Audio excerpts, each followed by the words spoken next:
Well, let's go to our male panel. We're joined by Gareth Ward, the Families, Communities and Disability Services Minister in the Berejiklian government, and Chris Minns, who's been the member for Kogarah for the Labor Party in the New South Wales Parliament, and he's a bit of a star in the Labor Party. Boys, men, gentlemen, I'm sorry to be boring about all of this, but the Premier of New South Wales is telling businesses to come to New South Wales and relocate because this is the place to do business. Dominic Perrottet, the Treasurer, says New South Wales is the best place to invest and grow your business. Gareth, are you kidding me? The Tamworth Music Festival has already been halted, and it wasn't to be held in January. The City to Surf in Sydney's been cancelled. I mean, what are we talking about? You drive down Martin Place right now, and it's a morgue. What do you mean we're open for business? Well, Alan, I agree with the Treasurer. There's no other place I'd rather be than New South Wales, and particularly. That's not my question, Gareth. That is not my question. We're not open for business. Well, Alan, if you go anywhere else, anywhere in the world right now, you can't get a beer. That is not my question. Because you're in a horrendous lockdown. That is not my question, Gareth. My question is, how can the government say we're open for business when we're not open for business?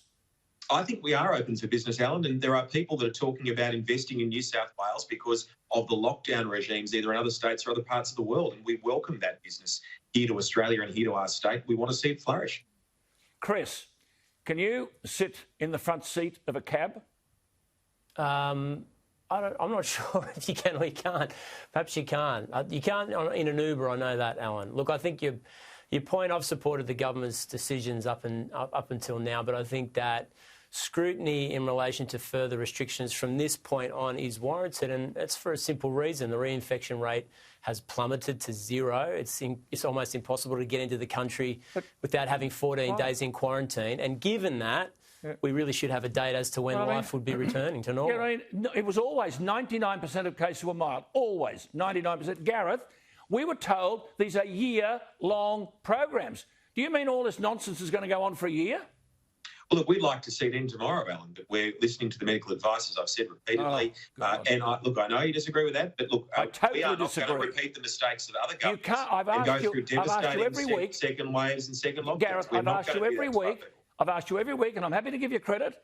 Can you or your government give me a piece of paper that justifies why these decisions have been taken? You talk about we'll have medical advice. Can we see the medical advice so that the fireworks, you can't go New Year's Eve, you've got to watch from home? And if you go to your cinema, you've got to be 1.5 metres apart. Christmas Day, you can only have 20 guests at home. Can someone give me, please, a piece of paper which epidemiologically justifies this? And if not, why not? Well, the advice is the same, not just in our state, but in other states as well, too, Alan. There's very eminent medical professionals that are providing us with this advice that we're following. And to their credit, we haven't seen what we're seeing in the UK and other parts of the world where they're having a wrecking ball go through their economy and businesses closed. That is an absolute nonsense. The UK have a death rate of 0.065%. 0.065%. And epidemiological experts around the world have not endorsed face masks or lockdowns. Chris, I mean, you can only have 20 guests at home. Do you have a comment that makes sense? And they're now allowing parents to attend end-of-school presentation ceremonies. But, I mean, that's all over. That's all over. Yeah, well, I'm going through it with my oldest boy, who is graduating year 6, no school maths, no school retreat, no camp. I mean, look, it's not the school's fault, they're the restrictions. I think you've got a good point in this, and that is that I don't think we can have these daily press conferences where we all sit around the TV and work out what restrictions are going to be eased. The government knows exactly when normal life will return, when they have successive days of no transfer of the disease. So they should be honest with the people, treat us like adults and tell us when life's going to go back to normal. Yeah, but people are not going to die if they get the disease. 99% of the cases are mild. Gareth, I've got a young bloke who works for me, worked his guts out to get a degree, no graduation, no parents, no family. He got his degree certificate in the mail. A chapter in a young person's life has been stolen from him. This is what government are doing to young people. Do you think that's easy to handle?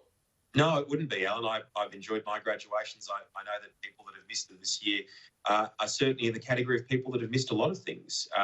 But in relation to school graduations, obviously we're allowing those to proceed. Not every university is preventing graduations from going ahead, but I know that there have been universities that have made decisions based on medical advice. But the sooner that we can see them back to normal, I want to see that too. But see, Chris, David Jones at Bondi Junction, I was there, and it says maximum people allowed 300. David Jones at Bondi Junction. For God's sake, it's as big as a Darling Downs farm. Maximum people, where can someone, I'm just a dumb person, can someone tell me where 300 comes from? Where can someone give me a piece of paper? Why it's 300, not 200, not 400, not 350? Where's 300 come from? Well, maybe it's a division of the square metres and the number of people. I don't know, however many people you can get in there. Look, the basic point here is the reinfection rate is 0.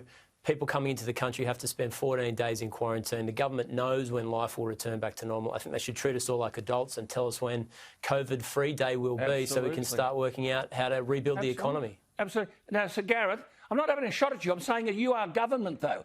Now, we're told that New Year's will be a lockdown. The city will be a lockdown. And we're told, oh, it'll be good for business in the city. Frontline workers will be prioritised. But Stuart Ayres says, the Minister for No Tourism, people arriving in the city or North Sydney without a permit to confirm their booking at a restaurant or a bar will be turned away.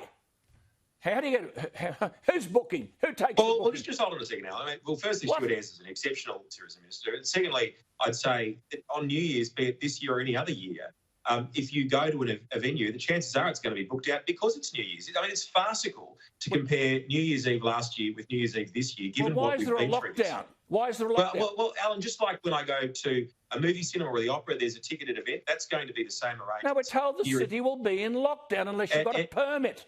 And you'll notice that there's restrictions and has been for many years in relation to how we move people around and how we segregate them out over New Year's. But look, being a regional MP, I'd encourage people to come to the regions. We've been through bushfires and floods. Come and spend up in our businesses because they're the ones that are doing it tough.